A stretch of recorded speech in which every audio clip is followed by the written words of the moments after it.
I'm Sid, and these are my best friends. My mom, Kim, my dad, Ty, and my sister, Maddie, who before starting her own adventure, joined us in rocking out a state-of-the-art refit on our floating home. Now, we're ready to set sail to die with memories, not dreams, and live dauntless. Am I supposed to be saying something? Why are you cleaning, Kim? I wouldn't really call it cleaning. I am moving one pile of beep to another pile of beep so that we can take from the nav station all the way around to here. And we're gonna start to do the vinyl and the paint up here, which is awesome. Very cool. So Kim wanted to clean before we filmed, and I said, no, it should look like a train wreck because we're in the middle of a construction zone. So this is what it looks like when you're in the middle of a construction zone. And we're going to show you through the process, and then we'll show you what it looks like afterwards. It's actually pretty exciting. So let's actually now really get to cleaning. All right. Wow, this is very weird. Look how big and bright it is in here. So the cleared half of the room, and then, wait for it, the uncleared half of the room. It's lived in. Oh my gosh. But this, man, this is a little surreal. It hasn't been like this since 2019. Yeah. Holy cow.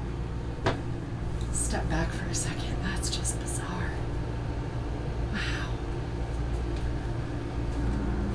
All right, so we are ready to start veneering the salon. And there's probably a bunch of ways to do this. This is just how I like to do it. We're gonna be painting the trim so that we get a closer match to the veneer versus trying to put a stain or something like that on it. We tried 100 variations and nothing really turned out exactly exactly how we liked it. So when we prep this entire surface, what we do is, of course, we clean everything, and then I went through and sanded all the trim down to knock all the gloss off and get a good mechanical bite for the primer and the paint that's going to go on that. Then once that's done, because the back of this veneer is really, really sticky, we actually hold off on the paint process until we're done veneering. So I've wiped everything down or vacuumed everything, wiped everything down. I like acetone because it cuts any residue, any oils from your hands or anything like that off of the surface that this veneer is going to be sticking to. Then after that, I go through with this magic stuff, and this is a primer by 3M, and this is made for tape or especially for veneers. And I've taken just a simple paper towel, and I've wiped any perimeter where the edge of any of this veneer is going to stop, because I really want to make sure I get a nice, tight, super aggressive bond on it. You can still pull it off, but it doesn't flake off or peel up on you. Makes a really, really nice, tight veneer surface. Now what I'm going to do is I'm going to measure everything out. And the tools that we use to install this veneer is this little cutter that I'm holding. It's just a little safety razor on the inside. This allows me to cut the veneer in a nice straight line without having a razor blade hanging out the bottom and scratching whatever I'm cutting on. Which should happen to be the salon table. Which should not be good. Then this little gizmo, I don't know what it is, but I'll have Sid put a link in the description for all of this stuff. This is a double razor blade. I don't know if you can see that. And these little Teflon feet here. This allows me to get between the release film on the back and the glue surface and slice this. And this puts a little, reveals just a 1-inch strip of the actual adhesive, which allows you to easily position the veneer before you really stick it down. And you'll see how that works here in a second. These little fancy razor blades, I'll put a link in for these. These are awesome. Okay, now this is a straight line, and we want the veneer, if you look on the veneer that's existing, it runs parallel to this trim. And this trim is all in one line. So I want to put my factory edge here, and then we'll trim the radius over here. But trying to wrestle this 50-inch wide material is really a pain in the rear end. So I want to know how far it is from here to the corner, because that's the widest spot. And then what I'm going to do is I'm going to cut a spool off of this long 12-foot piece that we just cut to be able to have a more manageable piece to work with. So right here, it says we're at 28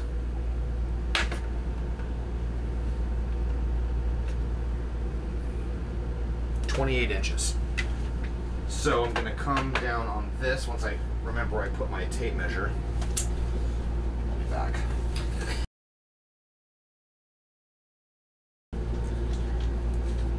Alright. Got 28 inches that I want to be able to measure over. And that's the actual length. I'm going to give myself probably another 2 inches just to make sure. That is going to leave me a net of 20 inches, which is way more than I need for over here by the compression post. Now, the way I like to do that is once this thing gets rolled up, I'm going to start cutting here and just create 2 more spools.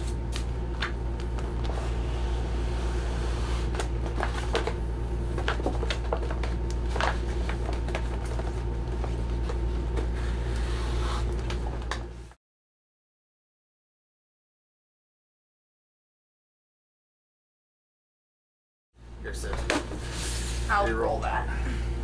Okay.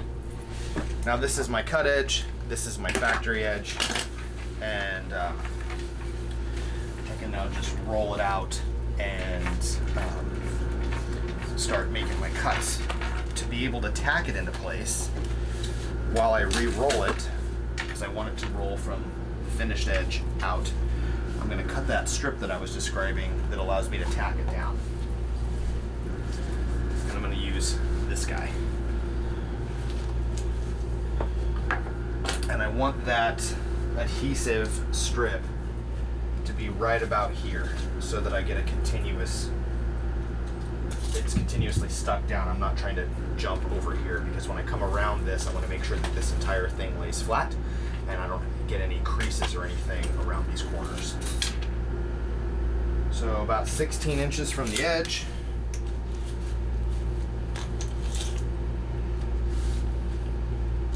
About here. Make sure that there's no dust or debris on the table because the glue will pick it up.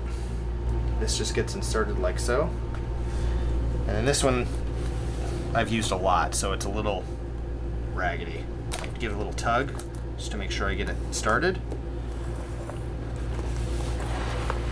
As you do that, isn't it going to stick to itself as you roll it? That's why I'm leaving it on. Oh. Look at you being all Mr. Smarty Pants. Don't tell anybody.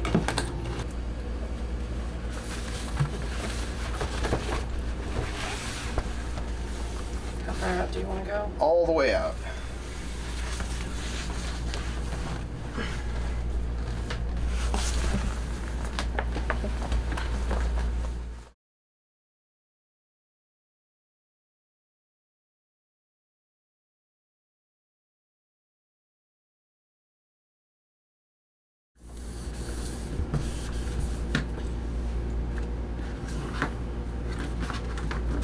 Just a little bit taller.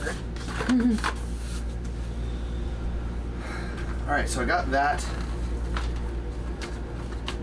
down, and it's a little high here, so it's pulling back, but it's going to, once I cut around this, it's going to drop back down again. So, do you want it snug up against here? Nope, we're just going to, now I'm going to do this side first. So I'm going to come back up underneath here, I'm going to pull the film on the back side, and then I'm going to slowly work it down with this felt scraper or squeegee to be able to get it tacked down to the surface. This is a pressure sensitive adhesive, so I just do a really light push just to tack it in place. I don't push it down really hard until I'm absolutely done. I know it's exactly where I want it to be and I'm done. Can you see the ripples in here? Not really. So you can see there's a bit of a, what looks like a seam or a crease in the vinyl. And that is when it's rolled up. But if you notice, as it gets squeegeed down, that actually disappears. So hold this right here, Sid. Perfect.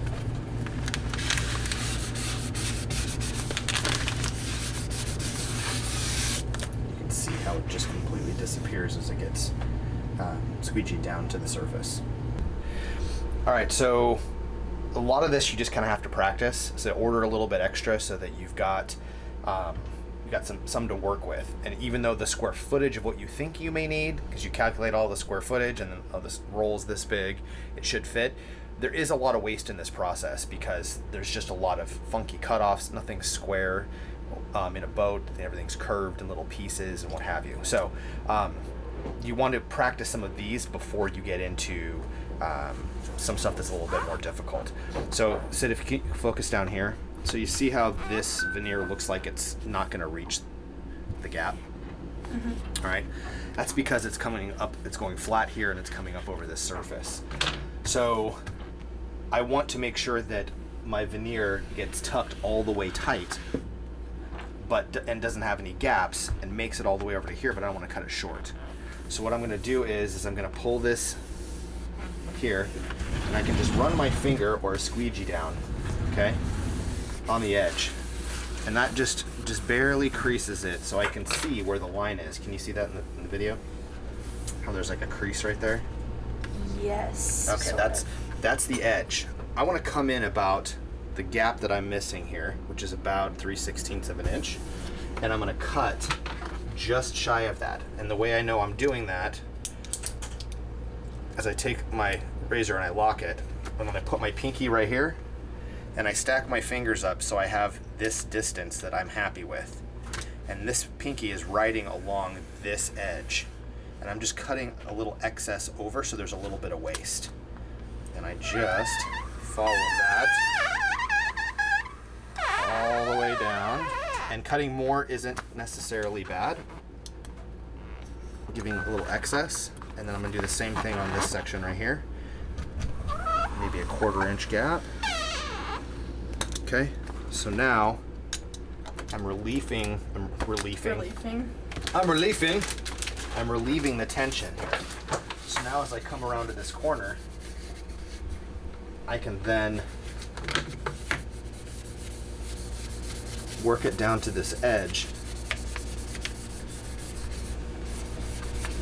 And as I come in, you see, fall down the stairs, sorry. You're fine. That I've got a little bit of excess. Can you see that on the edge? I can't.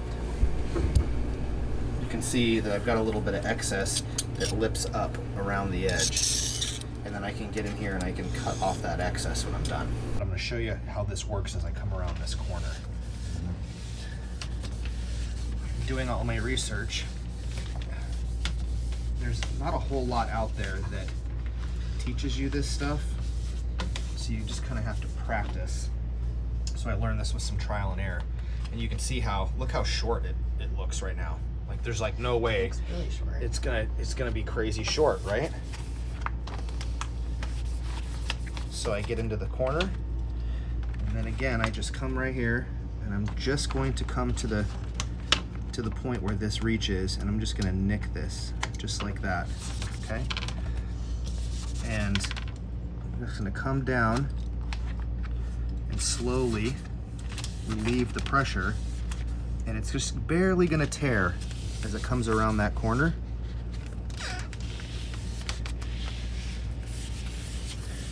Squeegee all the air out. Okay, and then look how perfectly that lays in on the edge. Shit, it's almost like I did this before. Twice. Every now and then you're gonna get a crease, and you want to make sure that you work that out because you don't want to see it, because of course it's not pretty. I don't know if you can see this right here. There's a bit of a crease right there where I crease the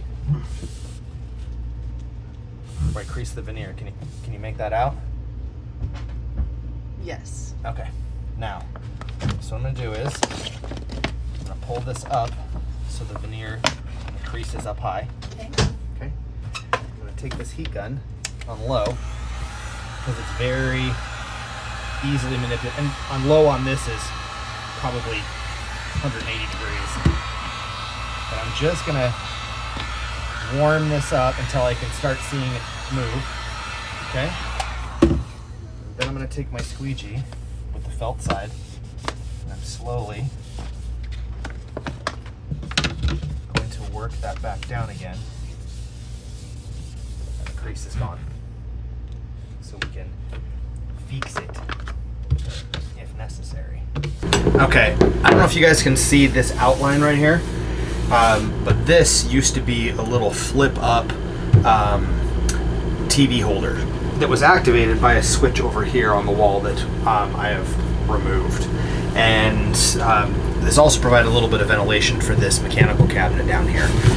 Now, since we aren't using a flip up TV and we have taken this space where the TV was, about this big giant inverter, if you didn't see that episode, and moved our ice maker over here, there's no room. So to be able to fill this in before we veneer it, what I did was, you can see how I filled the gap in with fairing compound. I also, turn it over, I glued it on the back side. So what I had done was take some super glue and tacked these boards here that just held this flush with the top piece. Then I put blue tape in as backer, so when I filled it full of fairing, the fairing wouldn't drip through on everything below. So what I'm going to do now is pop these off and then go back through with a coarse sander, and I'm going to sand all of this off so that this piece sits down flush on top of here. So this is just an example of one of the many modifications we've had to do to change from the factory layout to how we want to use the boat and how we want to repurpose the space. So I'll show you, sand it off here in a second, and then what it looks like when it's veneered. Ready?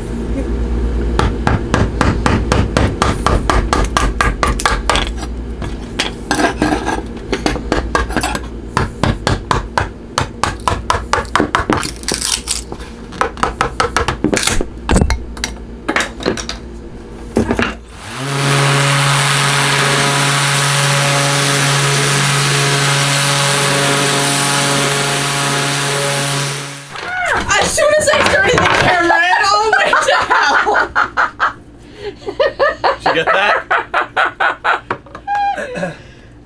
Okay, this has got to be probably, on the interior, one of the single most exciting days of all time, because although our drawers have functioned beautifully with these soft close slides, great, they've not been finished. In fact, we had friends that came and visited, and they thought that's so embarrassing. That's the way it was supposed to look. But no, they're supposed to have drawer faces on them. So the boat actually came with some extra. We're gonna fast forward to what it looks like when I'm done. Some extra doors, and so we were able to use that marine grade ply, and we'll just re-veneer it because, well, that's what we're doing anyway. And we're actually gonna get drawer faces today, I hope. Unless they keep falling on Ty and he gets frustrated and quits. And then it'll be tomorrow. But still, it's happening. And it's so freaking cool. Yay! I'll do my best. Oh my god, please stop dropping things. Alright, I'm just going to sit down here. Okay. Alright, I've got my drawers cut. And you can take this veneer and you could actually wrap it over the edges and just, you know, just wrap that vinyl over. But I've chosen to use this edge banding. And this stuff has this really super sticky backing to it. And it's made by a company called Fastcat.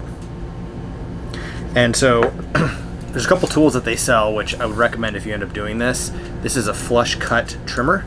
But it's super easy to do this. I like to do the sides first so that the top edge banding overlaps. So it comes in a big spool like so, and I peel off a section and cut it.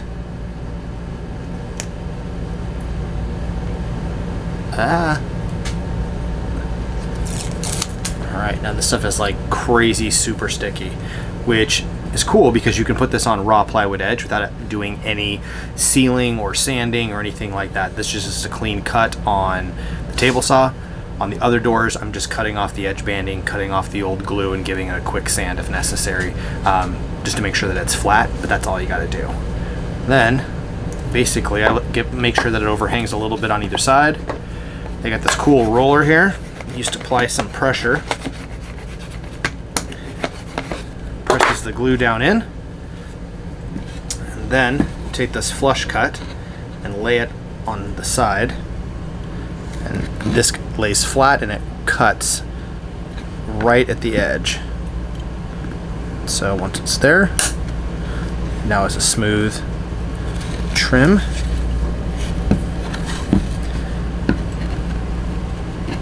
There we go.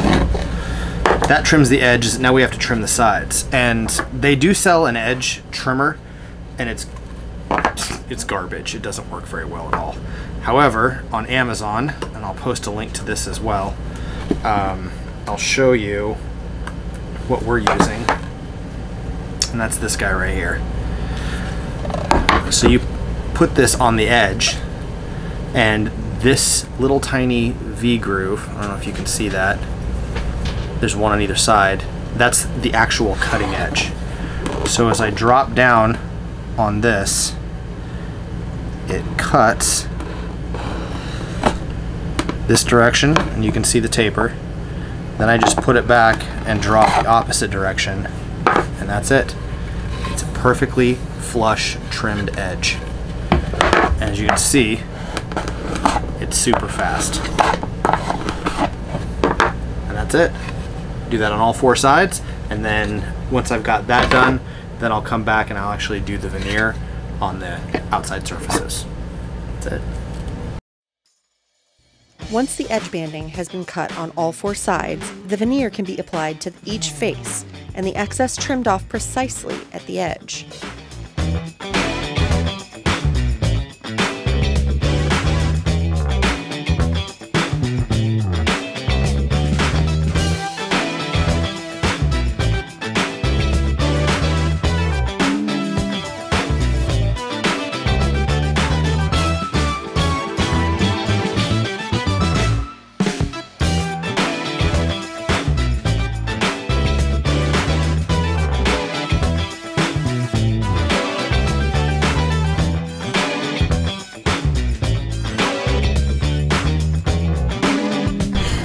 It looks so nice.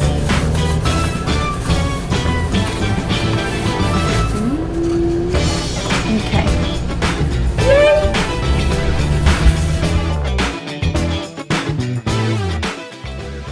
The drawer box is constructed with 12mm marine grade ply.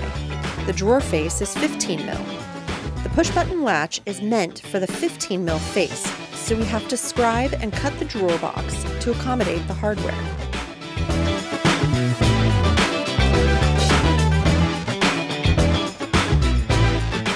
Now that the hardware will clear, Ty and I tack the drawer face to the box with glue just to hold it in place so that it can be properly screwed in from the backside.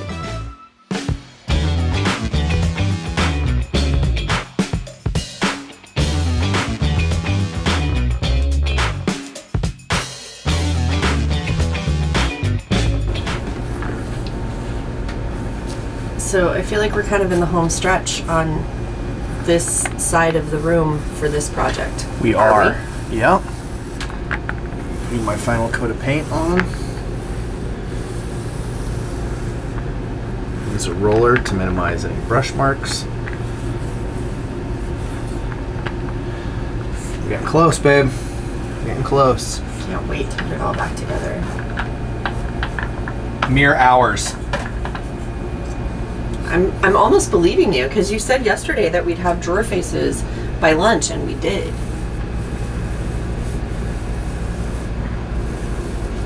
I didn't even make you wait to eat lunch.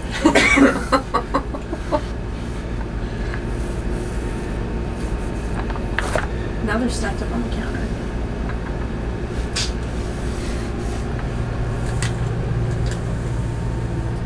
Drawers. plants. You can't see them because of the backlighting of the sun. This isn't even all of them, guys. I've got 17 pots in here. Sydney's a proud plant parent. I am. They're your grand planties. You should be proud too. Oh, good Lord.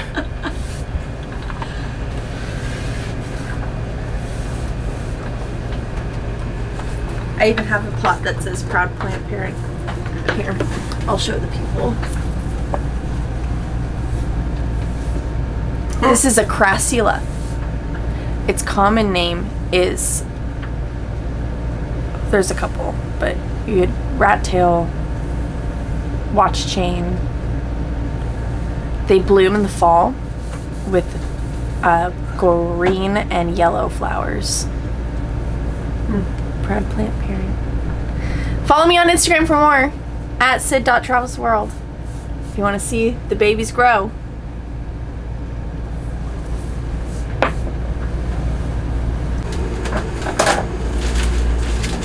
Got boat acrobatics going on. What? Boat acrobatics going on. Yeah. Sydney's doing the overhead reach. It's not going well. While Ty on the opposite side.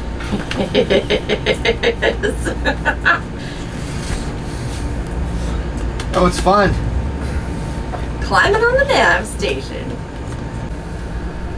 You're recording.